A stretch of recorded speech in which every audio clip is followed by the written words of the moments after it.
Bonjour à tous. Syndrome fémoro-rotulien, donc syndrome fémoro-patellaire. Fémoro pour l'os de la cuisse, si j'ai ma jambe ici. L'os qui est ici, c'est le fémur. On a le quadriceps, donc le muscle de la cuisse. Il y a 4 ventres musculaires qui se réunissent pour former un tendon qui va s'insérer sur une surface osseuse. Donc, fémur pour fémoraux, patellaire ou rotulien pour le petit os que vous avez au niveau du genou, qui est mobile, qui doit glisser et que lorsqu'il y a une problématique de tension ou de mauvaise posture osseuse, il va se créer un frottement de la patella, de la rotule, sur l'os. Au lieu d'avoir un glissement, là, on va parler de frottement. Donc, ça, c'est comme si vous étiez avec votre voiture et que vous étiez toujours sur les freins. Vous allez user prématurément vos freins.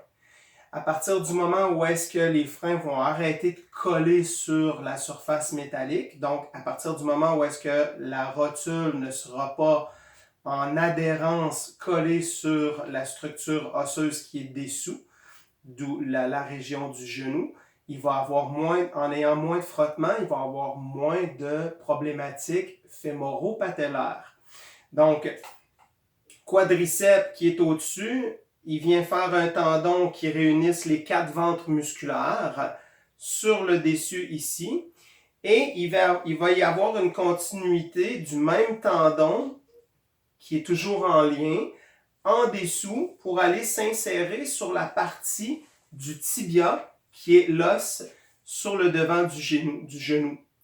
Donc, la rotule, son rôle, c'est d'avoir une résistance supplémentaire parce que si c'était juste un tendon, imaginez une corde qui est toujours en train de venir frotter sur une ossature libre.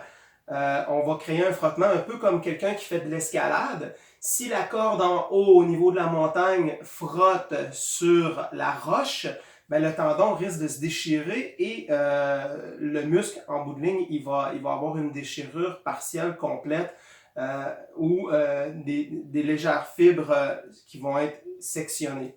Même principe qui se passe lorsqu'on parle d'une entorse, c'est des déchirures de 3 niveaux. On a un début de déchirure, une déchirure partielle ou une déchirure complète.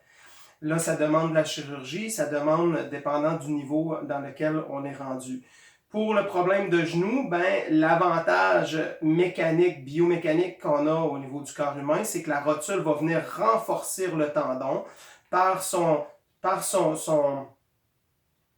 intermédiaire osseux, va faire en sorte que le bras de levier va être beaucoup plus fort, hein, parce que le corps fonctionne par des principes de bras de levier.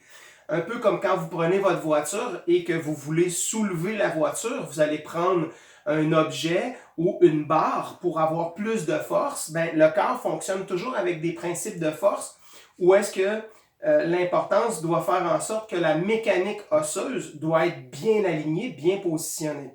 Si je ne me trompe pas, je n'ai pas la référence, mais 1 degré de déviation osseuse qui est anormale, sur une journée complète, c'est 50 tonnes de surcharge corporelle dans la structure complète. Parce que un os, on a 206 os, environ 606 muscles qui vont s'insérer sur les os pour pouvoir faire les mouvements de bras de levier.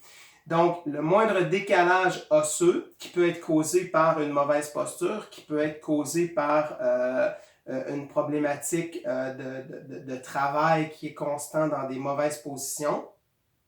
On parle de posture lorsqu'on est dans des positions qui sont inadéquates. On parle de posture lorsqu'on veut valider la structure osseuse, comment elle est positionnée. Il y a des courbes, il y a des angles qu'on doit avoir. On est réellement dans un principe de physique et d'architecture humaine hyper importante à garder dans le meilleur axe possible grâce à des traitements, grâce à des entraînements et grâce à une évaluation pour dire c'est quoi ma problématique. Parce qu'une problématique, à chacun pour la même douleur, on n'aura pas la même explication.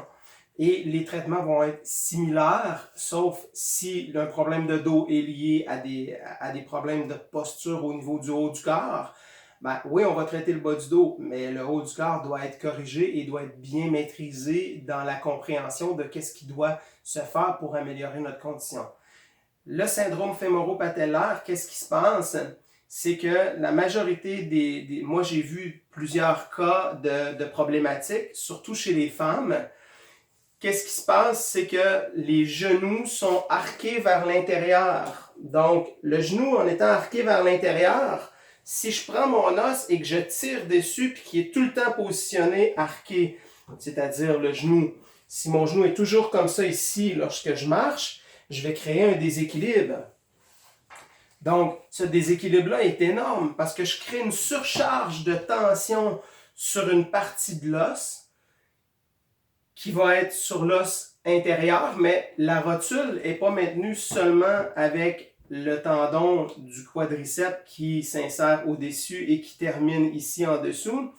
Il y a aussi des ligaments de chaque côté qui viennent chercher en aileron qu'on appelle. Ils viennent chercher la rotule pour la maintenir en place et puisque le mouvement d'extension et de flexion de la cuisse n'est pas un mouvement pur droit vers l'avant ou vers l'arrière, le mouvement, lorsque on fait une extension de la cuisse, il y a une rotation du fémur dans un sens et une rotation du tibia dans l'autre sens. C'est anatomiquement normal à cause de la surface osseuse du genou.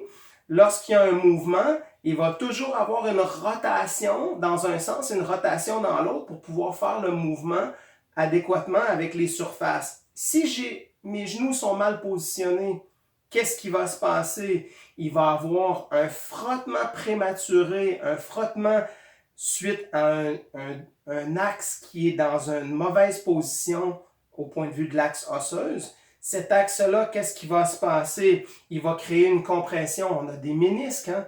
On a des systèmes vasculaires qui passent à l'intérieur des genoux et qui viennent passer aussi à travers. Donc, l'objectif des traitements, ça va être de libérer les tensions au niveau ligamentaire, libérer les tensions au niveau musculaire, s'assurer de bien équilibrer les structures alentour de l'os, pas de la rotule, mais bien de la surface osseuse entre le tibia et le fémur, puisque les coussins sont sursollicités à certains endroits, et les coussins doivent avoir une mobilité aussi, parce que lorsqu'on fait un mouvement avec la jambe, les coussins se déplacent vers l'avant et vers l'arrière. Donc, plus on a de pression au niveau de l'articulation, plus on a de douleur. La perte de mouvement est due au fait qu'il n'y a plus d'espace, ça ne respire plus, tout est comprimé. Donc, le moindre mouvement va créer des compressions vasculaires, des compressions nerveuses, des compressions osseuses, des compressions sur les ligaments qui vont être internes. L'objectif, c'est de libérer le plus possible les tensions ligamentaires et musculaires pour faire respirer la structure osseuse. Et primordial, étant donné qu'on doit évaluer la personne dans sa posture au niveau de son pied, si le genou est vers l'intérieur, comme je disais, arqué, on doit aller rééquilibrer les chaînes musculaires à l'intérieur de la cuisse. On doit aller rééquilibrer, si c'est l'inverse, mais peu importe, on va toujours faire les deux, mais le travail va se faire spécifiquement en fonction de la problématique.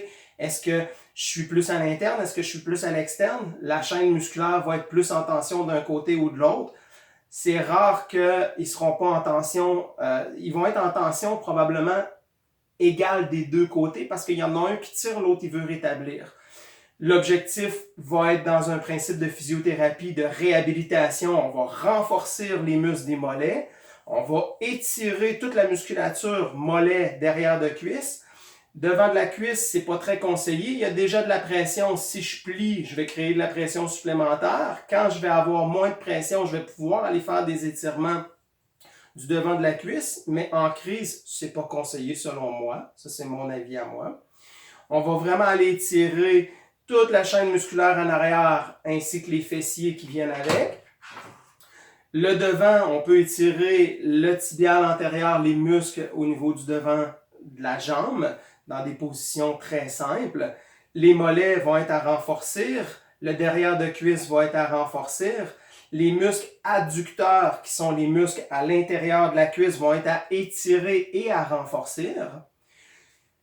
Lorsqu'on fait du renforcement, il faut garder dans l'idée qu'on ne veut pas travailler avec des surcharges. On est déjà en surcharge, on ne veut pas augmenter la charge corporelle et musculaire dans la région qui est pathologique ou problématique.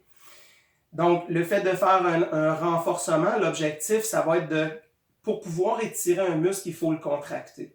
Donc, automatiquement, lorsqu'on fait du renforcement, lorsqu'on met en tension un muscle avec des poids, on va créer un étirement de façon naturelle par mise en tension qui va aider le corps à se rééquilibrer, à se renforcer en même temps et à relâcher les régions ciblées pour pouvoir faire en sorte qu'on rétablisse. Donc, syndrome fémoro-patellaire, fémur, patellan. Le syndrome, c'est que la rotule vient complètement s'affaisser par mise en tension dû à un déséquilibre corporel ossature-musculature. Cette rotule-là qui se colle sur l'os lorsqu'on bouge va frotter, ça crée de l'irritation. Et l'os, c'est comme de la peau. L'os, il y a une membrane protectrice qui peut s'inflammer. Donc, si je continue à faire le mouvement qui crée un frottement, ben, je continue à créer un frottement sur ma membrane osseuse qui est vivante, qui va garder un effet d'inflammation comme un tendon, comme un muscle qui est en douleur, sauf que c'est l'os. C'est beaucoup plus désagréable parce que là, on est vraiment dans des douleurs nerveuses, articulaires, que si on ne donne pas du repos, si on n'arrête pas les mouvements qui causent la problématique, ben, on crée de la surcharge, on crée de la surcharge et cette surcharge-là va détériorer et les tissus et l'articulation et va faire en sorte que la posture va être complètement basculée dans des positions pour se protéger, le corps va se protéger. On va faire des déviations de posture au niveau du bassin, colonne vertébrale. Ça peut créer des problématiques à long terme qui va demander des traitements beaucoup plus longs au lieu d'arrêter complètement et de prendre du repos. Le pied est vraiment important. Si je dis que mon genou est vers l'intérieur, c'est garanti que mon pied va avoir un appui plus vers l'intérieur. Donc, si je regarde le pied, c'est conçu avec plusieurs os. Donc, le moindre changement osseux par rapport à mon pied vers l'intérieur, oui, il va créer des tensions au niveau des chaînes musculaires internes, mais il va créer des pincements vasculaires et nerveux parce que chaque petit os doit être irrigué par un système nerveux et un système vasculaire. Donc, les appuis en n'étant pas adéquats vont créer des tensions en dessous du pied. Ces tensions-là vont faire des compressions osseuses au niveau des os du pied, vont avoir un changement de position osseux de l'os du tibia et de l'os de la fibula automatique qui va avoir tendance à remonter, qui va créer une tension à distance à cause d'une problématique de rotule qui est probablement en lien avec une mauvaise posture du pied, une mauvaise posture suite à un affaiblissement de la musculature interne ou externe. On doit rétablir grâce à la physiothérapie, la réhabilitation par renforcement, mais on doit surtout comprendre notre mécanique individuelle et bien se faire évaluer pour s'assurer de faire un travail et d'avoir principalement une bonne compréhension de cette mécanique-là. Donc, j'espère que ça peut donner un bon aperçu parce que syndrome fémoro-patellaire, c'est une problématique qui semble être exigeante à rétablir. On a des outils, mais peu importe le problème de genou, les outils vont être les mêmes que pour le syndrome fémoro-patellaire. Donc, on parle de renforcement, on parle d'étirement, on parle de vérification de la structure osseuse par rapport au pied jusqu'à la hanche. Est-ce que le bassin est en mauvaise position? Ça, c'est une autre chose, mais on s'assure que le squelette est bien aligné, parce que c'est exactement le principe d'un track de chemin de fer, d'un rail de chemin de fer. Un train doit avoir un roulement sur des rails adéquats. Si mon rail a moindrement une déviation d'un côté, et si de l'autre côté il est droit et d'un côté il est croche, le train qui va passer, il va dérailler. C'est exactement ce qui se passe au niveau de toute problématique de santé. Lorsqu'on commence à avoir une problématique, on se pose la question, les rails sont comment? Qu'est-ce qui maintient les rails dans une bonne direction? Quand on parle de rails, c'est les os. Qu'est-ce qui tient les os dans la bonne direction? C'est les ligaments. Si mes ligaments sont tractés parce qu'il y a une mauvaise position de ma traque de chemin de fer, qu'est-ce qui va se passer lorsqu'il va y avoir un mouvement? C'est le train, lorsqu'il passe sur la structure qui n'est pas bien dans un bon axe, il va dérailler. Mais qu'est-ce qui va dérailler? Est-ce que c'est juste le premier wagon ou c'est tout le wagon au complet? La question est intéressante parce que si j'ai un problème à un endroit, le train, lorsqu'il passe sur une traque de chemin de fer, s'il y a une problématique sur le rail, c'est le train au complet qui déraille. C'est le train avec tous ses wagons qui déraillent. Donc, les wagons, le train, c'est l'os qui est maintenu dans un axe par ses ligaments, par sa musculature qui va faire en sorte que ça va être toujours plus fort, plus solide. Et si je fais un moindre changement sur le rail, c'est mes 206 os et mes 606 muscles qui vont être affectés. Maintenant, quelle partie va être le plus affectée? C'est le maillon faible. Dans un déraillement de train, les trains peuvent tomber sur le côté, il y en a d'autres qui peuvent se tordre. Ben, il se passe la même chose au niveau de l'ossature.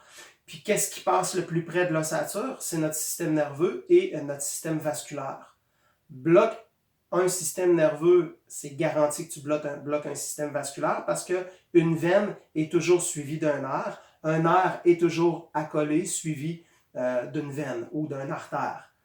Un ne va pas sans l'autre. J'ai un problème nerveux, je risque d'avoir un problème vasculaire. J'ai un problème vasculaire, je risque d'avoir un problème nerveux. Qu'est-ce qui se passe dans l'organisme? Il y a un manque d'espace dans la région qui est pathologique, qui est problématique. Ce manque d'espace-là va avoir un impact à distance en haut, en bas et de côté.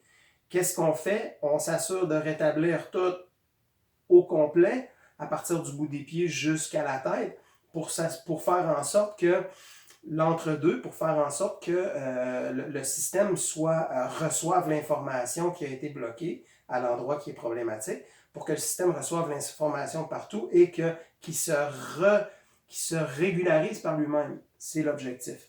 Ça semble simple et c'est pas si simple, mais c'est l'objectif.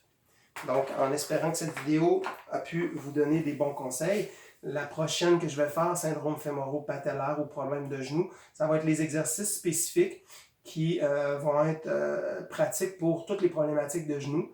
Toujours à faire dans le respect de vos douleurs.